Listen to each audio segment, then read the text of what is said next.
Assalamualaikum dan hai, anda bersama saya Midi Amans. Macam yang nampak, hari ini di tangan saya ada kotak Vivo X60 Pro. Telefon ni baru saja dilancarkan di Malaysia baru-baru ini.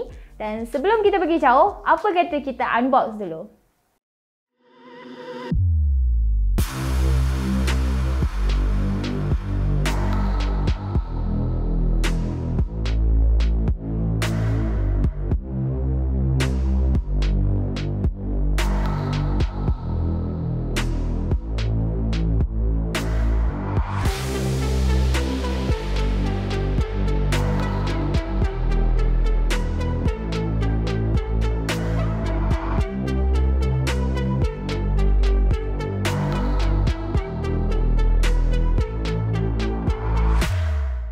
Macam yang kita tahu, Vivo ni adalah satu jenama yang memfokuskan kepada penggambaran. Sama juga dengan kali ini, fokus mereka masih kepada penggambaran tapi mereka naik taraf lagi dari segi fungsi rakamannya.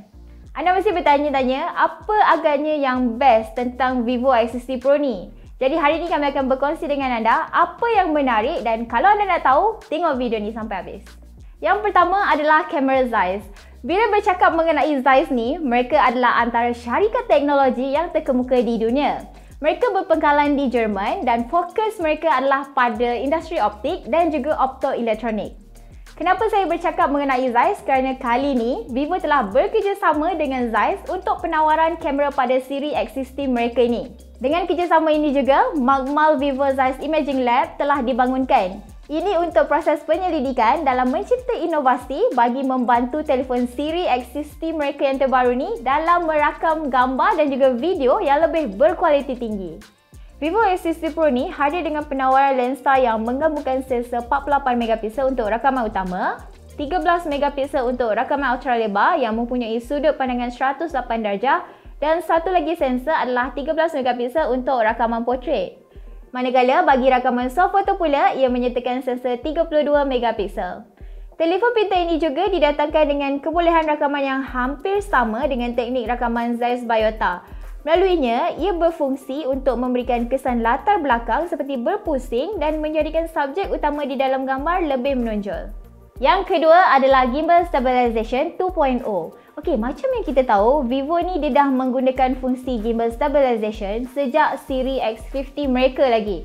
Cuma kali ni ia ditambah baik lagi dan dinamakan pula sebagai Gimbal Stabilization 2.0 yang disertakan pada sensor utama 48MP pada Vivo X60 Pro. Apa yang menariknya lagi, sistem kamera ini juga mempunyai bukaan aperture yang luas sebesar f1.48 dan menjadikannya boleh merakam rakaman dengan lebih jelas dan juga kesan bokeh yang lebih cantik. Dengan mod penstabilan pada Vivo X60 Pro ini juga, anda boleh membuat rakaman lebih jelas tidak kira ketika itu apapun posisi anda, berjalan, berlari ataupun sebagainya. Kerana Vivo di sini menggunakan gabungan 4 paksi bersama EIS yang mereka menggelarkannya sebagai 5-axis video stabilization untuk menghasilkan rakaman yang lebih stabil walaupun ketika itu anda sedang bergerak. Yang ketiga adalah Extreme Night Vision 2.0. Sebelum ni, kita sering menghadapi masalah untuk mengambil gambar pada pencahayaan yang rendah. Tapi, dengan kamera pada Vivo X60 Pro ni, anda takkan alami masalah ini lagi. Fungsi Extreme Night Vision 2.0 ni memberi anda peluang untuk menghasilkan rakaman yang jelas dan cantik di persekitaran yang kurang pencahayaan. Dibantu pula dengan fungsi rakaman HDR dan juga Super Wide Angle Night Mode yang membolehkan rakaman sehingga 360 darjah melalui mod Super Pano. Pada mod malam ini juga anda boleh mendapatkan sehingga 7 jenis gaya penggambaran seperti Black and Golden, Green Orange, Cyberpunk dan banyak lagi. Kesan hingar juga dapat dikurangkan kerana Vivo telah menaik tarafkan algoritma pada teknologi AI Noise Reduction dengan menggunakan nilai ISO kepada 3 kali dan juga pada mode exposure-nya.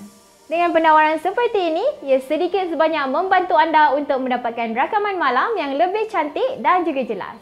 Selain rakaman kameranya, telefon pintar ini juga dijana dengan chip Snapdragon 870, memori 12GB RAM, storan dalaman 256GB dan bateri berkapasiti 4200mAh dengan pengecasan pantas 33W flash charge.